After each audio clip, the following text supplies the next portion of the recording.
the Warriors aren't as reliant on Draymond as they've been in years past. They understand the player that he is now, so they're not expecting him to go out and have the type of big games on both ends of the floor that he's had years before. So I think the longer Draymond stays on this team, the more open everybody is going to be towards Draymond in an even lesser role than what we've seen. What do you think is Steve's strategy here? What would you do with Draymond Green? Mark, I think Steve's already kind of talked about it over the last few weeks, and I think back to that State of the Union he gave on Christmas Eve about the organization.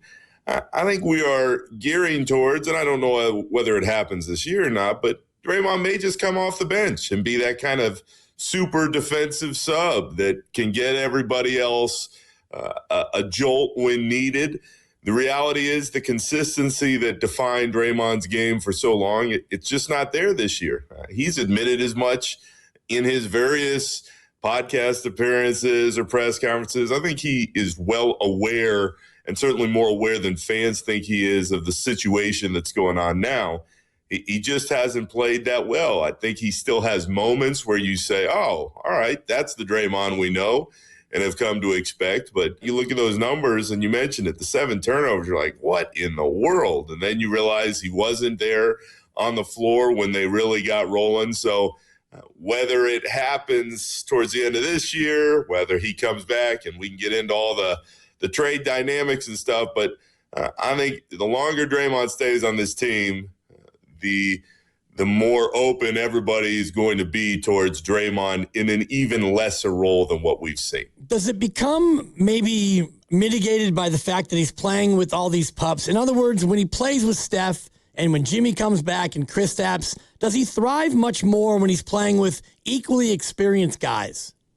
Very much so, Mr. Dibs. And when Draymond is not out there with Steph, I think we can all see it. I mean, he's talked about it. He's been on the podcast saying, hey, when Steph's not out there, it's a little different. And it's a reality when you watch.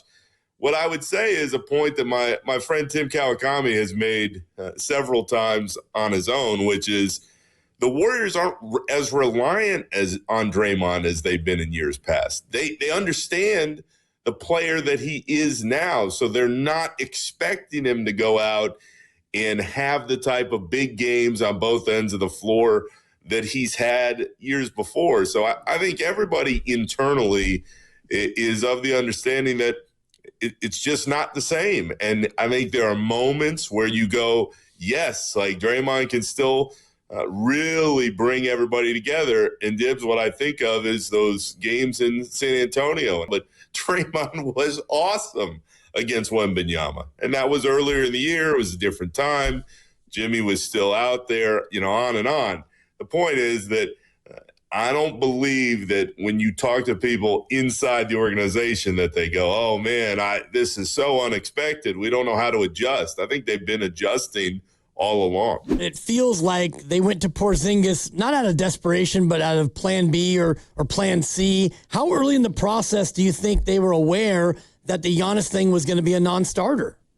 I think they could feel it going back into the beginning of the week, Mr. Dibs, and then once you get into maybe Tuesday and Wednesday, you go, Milwaukee's just not communicating. And again, it wasn't just the Warriors. It was kind of everybody saying, what the hell's going on here? So I think they realized smartly, hey, we need to make our move. I think we all agree that the Kuminga thing had more than run its course. And the Porzingis move works on paper. I mean, guys, if Porzingis, and it is a gigantic if, but if he can stay healthy, he fits this team perfectly. He is gigantic, first and foremost. I mean, you see him walk in the locker room and you're like, holy, like this dude is huge. He's a good rim protector. We know he can shoot from the outside.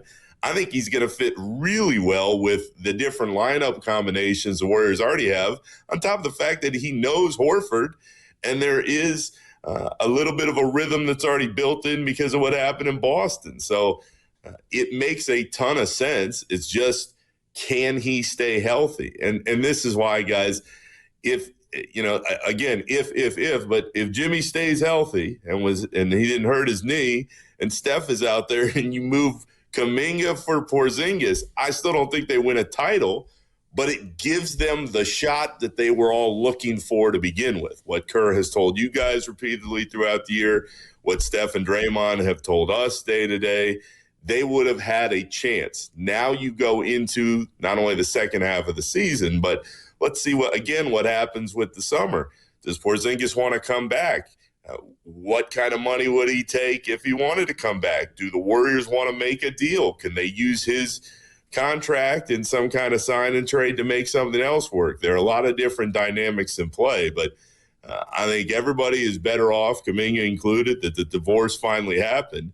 And Porzingis fits. The question is, can he stay out there? If we buy the report from Ramona Shelburne that very early in this process, the Warriors were at least moving down the field with Memphis about Jaren Jackson Jr., and then maybe they got distracted by the Giannis thing, or maybe it was that the price went too high from Utah, because how distracted can you get with Giannis if that conversation never really went anywhere? What is your take? Did the Warriors, or should they, have pivoted back to Memphis about Jaren Jackson Jr., or did they not want to go to that kind of price with 3 first-round draft picks? Mark, I can only tell you from what I've seen and how everything played out. If that ended up being the price and the Warriors were near there, I think they absolutely made the right move. Because Jaren Jackson Jr. is a very, very good player. But Jaren Jackson Jr., for all the assets that they have, is not taking you from where they are to where they want to be. And that was my point from a broader standpoint all along.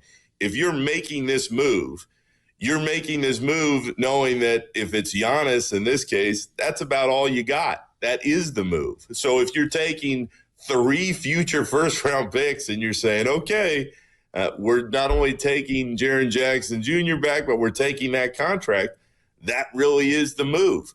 He would have helped them. I think he really would have fit. He would have provided the size that we just talked about with Porzingis.